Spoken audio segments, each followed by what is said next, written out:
ناک کے اہم مسائل۔ ناک کا بنیادی کام سانس لینا اور خوشبو یا بدبو کو سونگھنا ہے، مگر اسے چہرے کی خوبصورتی کے تعین میں بھی اہم قرار دیا جاتا ہے۔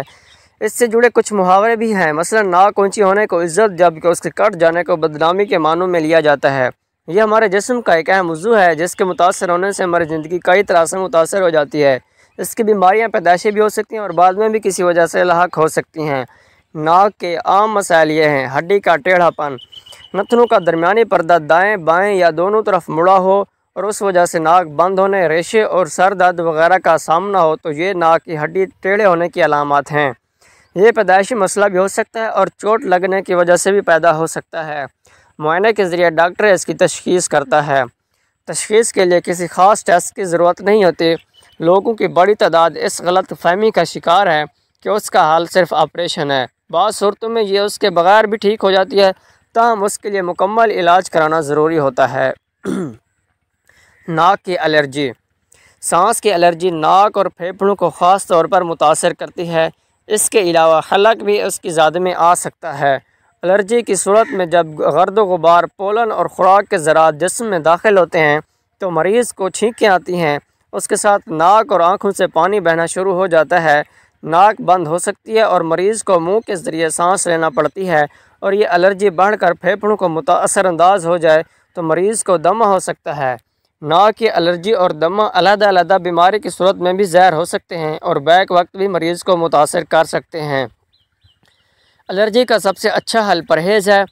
کھانے پینے کی اشیاء اور ادویات وغیرہ سے پرہیز ہو سکتی ہے، تاہم ہوا میں موجود گرد و غبار سے مکمل طور پر بچنا مشکل ہوتا ہے، اس لیے مریض کو علاج کی ضرورت پڑتی ہے۔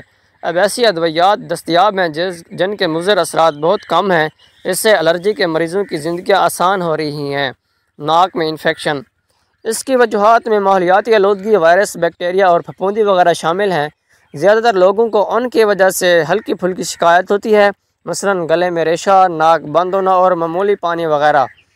معمولی اور شدید دونوں صورتوں میں علاج کرانا ضروری ہے۔ ناک کا ایک اور انفیکشن فلو یا وبائی نزلہ ہے۔ یہ مختلف قسم کے وائرسز سے ہوتا ہے۔ پہلے 2-3 دن تک اس کی شدت زیادہ ہوتی ہے جو آہستہ آہستہ کم ہو جاتی ہے۔ عام طور پر اس کے لیے پین کلرز دی جاتی ہیں۔ ایسی کیفیت میں سوپ، چائے اور کافی وغیرہ بھی فائدہ مند ہیں۔ ایسے میں کھٹی اور ٹھنڈی اشیاء استعمال نہ کریں۔ جہاں تک ممکن ہو اپنے آپ کو سردی سے بچائیں۔ ناک کی چوٹ۔ ناک چہرے کا سب سے نمایاں عضو ہے جس پر شدید چوٹ درد کے علاوہ سخت نقصان کا بھی باعث بنتی ہے۔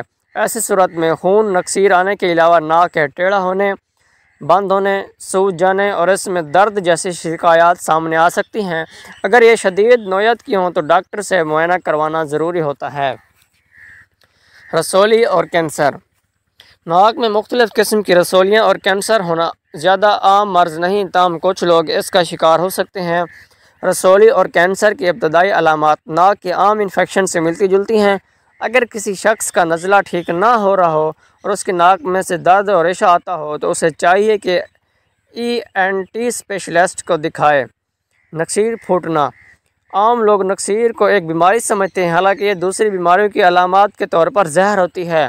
بعض لوگوں کا ماننا ہے کہ نکسیر دماغ سے خون جاری ہونے کی وجہ سے ہوتی ہے، حالانکہ ایسا بہت کم صورتوں میں ہوتا ہے۔ عموماً یہ ناک سے ہی جاری ہوتا ہے۔ ناک پر لگنے والی چوٹ کے علاوہ اس کی سوزش، ایسی بیماریاں جن میں خون نہیں جمتا، ہائی بلڈ پریشر اور ناک کی رسولی اس کی وجوہات ہیں۔ چوٹ اور سوزش کی وجہ سے آنے والی نکسیر عموماً معمولی ہوتی ہے اور خود بخود ٹھیک ہو جاتی ہے۔ اگر یہ شدید ہو تو ڈاکٹر کو چیک کروانا ضروری ہوتا ہے۔